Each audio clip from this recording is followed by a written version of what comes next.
आज मेरी सीधी बात और सीधा सवाल प्रधानमंत्री नरेंद्र मोदी जी से है। आप कहां बोलते हैं और क्या बोलते हैं इसकी तो आपने कभी परवाह नहीं करी, लेकिन एक शब्द का आपने प्रयोग किया।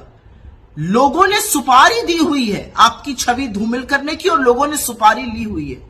प्रधानमंत्री मोदी, ये छुट भइये, ये अंडरवर्ल्ड, ये आपराधिक तत्व इन शब्दों का इस्तेमाल करते हैं। सुपारी लेना देना, विपक्ष का सवाल पूछना सुपारी है, विपक्ष सत्ता पक्ष को अकाउंटेबल बनाए, ये सुपारी है। क्या हो गया है आपको? अपने पद की गरिमा, उसकी शालीनता का तो ख्याल रखिए। आप सिर्फ भारतीय जनता पार्टी के ही नहीं, आप इस देश के चुने हुए प्रधानमंत्री हैं। 140 करोड़ लोगों के प्रधानमंत्री, अपनी नहीं तो इस देश की गरिमा को तो ख्याल रखिए। और कहां पर? कमांडर्स की मीटिंग में, मिलिट्री कमांडर्स की मीटिंग में आप विशुद्ध राजनीतिक बात करते हैं और विपक्ष पर धावा बोलते हैं। और मैं आपसे पूछना चाहती हूं, आपकी छवि धूमिल करने में किसी को क्या इंटरेस्ट होगा? किसी को कोई इंटरेस्ट नहीं है। आपकी छवि खुद आप धूमिल करते हैं। जैसे ही सत्ता में आते हैं, किसानों की जमीन हड़पने में लग जाते हैं, उससे छवि धूमिल होती है। एकदम से उठ के कहते हैं नोटबंदी लगा दी, तुगलकी फरमान, उससे छवि धूमिल होती है, क्योंकि लोग लाइन में लग के मरे, बिजनेस तबाह हो गए, छोटे मध्यम उद्योग बंद हो गए परमानेंटली। आप बिना सोचे समझे सिर्फ ठप्पा लगाना था तो गब्बर सिंह टैक्स ले आए, उससे छवि धूमिल होती है।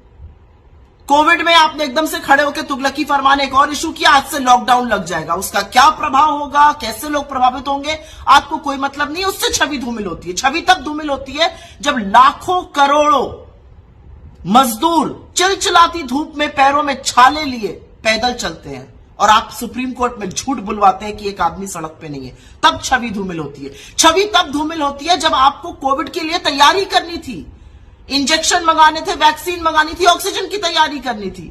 आप नमस्ते ट्रंप करा रहे थे और मध्य प्रदेश की चुनी हुई सरकार गिरा रहे थे।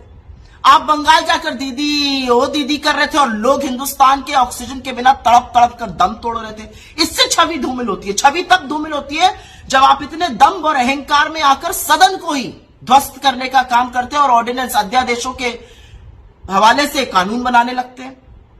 छवि तब धूमिल होती है जब एक साल तक इस देश का अन्नदाता, इस देश के किसान दिल्ली की ड्योढ़ी पर बैठे रहते हैं और आप उनसे मिलते नहीं है। 700 किसानों की शहादत के बाद आप कहते हैं मुझे क्या, मेरे लिए थोड़ी मरे, और फिर आपको घुटने टेक कर वो कानून वापस लेने पड़ते हैं। इससे आपकी छवि धूमिल होती है। छवि तब धूमिल होती है जब लोकसभा और राज्यसभा में आप सांसदों का माइक बंद कर देते हैं। छवि तब धूमिल होती है जब विपक्ष के खिलाफ आप अपनी एजेंसियां ऐसे छोड़ते हैं मान लो भाजपा के फ्रंटल हो। और छवि तब धूमिल होती है मोदी जी जब पूरा देश ये सवाल पूछता है कि एक भ्रष्ट आदमी अडानी को बचाने के लिए नरेंद्र मोदी ने अपनी सरकार, अपनी प्रतिष्ठा और अपने पद की गरिमा को ताक पर क्यों रख दिया है। छवि तब धूमिल होती है जब सवाल आपसे अडानी पर पूछा जाता है और आप ना लोकसभा में ना राज्यसभा में एक शब्द अडानी पर बोल पाते हैं। छवि तब धूमिल होती है जब अडानी काली करतूतों में पाए जाते हैं और आप जांच नहीं बिठाते हैं।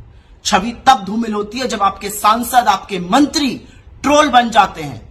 हर आदमी जो आपके साथ नहीं है वो देशद्रोही हो जाता है और आप सबसे बड़े देशभक्त बन जाते हैं, तब छवि धूमिल होती है। छवि तब धूमिल होती है जब आप जासूसी कराते हैं चुने हुए सांसदों की, चुनाव आयोग के लोगों की, उच्चतम न्यायालय के न्यायाधीशों की। छवि तब धूमिल होती है जब आप और स्पाईवेयर खरीदने की कोशिश करते हैं। ये किस तरह की बातें करते हैं आप? आपके पद की कोई गरिमा है? ये शब्द है सुपारी लेना देना, ये शब्द प्रधानमंत्री बोल सकते हैं। कुछ नहीं तो इस देश के लोकतंत्र का, इस देश के लोगों का सम्मान करिए और विक्टिम कार्ड खेलना बंद कर दीजिए। 9 साल से सत्ता में आप हैं, आप विक्टिम कार्ड कब तक खेलते रहिएगा? अब रिपोर्ट कार्ड दिखाने का टाइम है मोदी जी, और रिपोर्ट कार्ड में आप बुरी तरह से फेल हैं। असलियत यह है।